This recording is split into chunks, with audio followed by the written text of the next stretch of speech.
Hello mga ka-busy mind. So ito ay mga device ng fire alarm. So maraming klase ng device ng fire alarm na ginagamit natin sa pag monitor kung mayroon mang sunog na mangyari. So ito ay magbibigay impormasyon sa lahat ng mga tao na nasa loob ng establishment.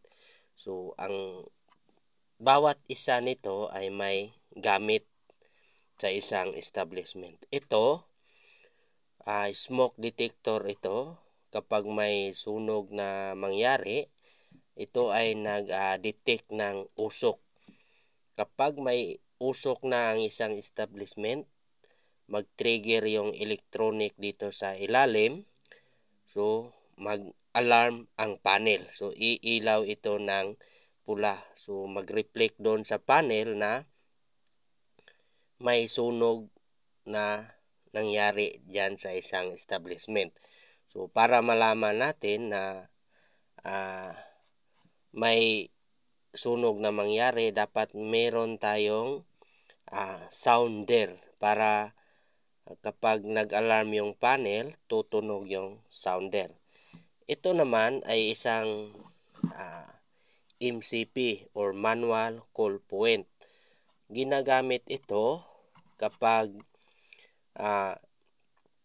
may sunog na mangyari tapos hindi pa alam ng ibang mga tao na nasa loob.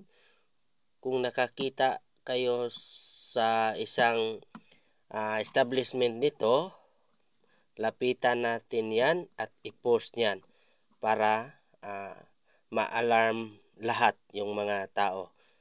Kasi ito ang function yan, manual call point.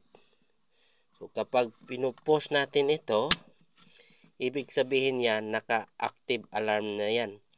So tutunog yung sounder sa ating panel, tapos mag-display dyan na fire. So gagawin lang ito kapag may sunog talaga na aktwal. Pero kapag walang sunog na mangyari, hindi pwedeng i-testing natin ito. Kasi makapagbigay ito ng panic ng mga tao nasa loob ng establishment. Okay? Kung may idea ka rin sa fire alarm, paki-comment naman at paki-share ang mga kaalaman nyo tungkol sa fire alarm para naman makabigay tayo ng kaalaman sa mga gustong matuto dito sa fire alarm system. Okay? Bye-bye mga ka-busy mind.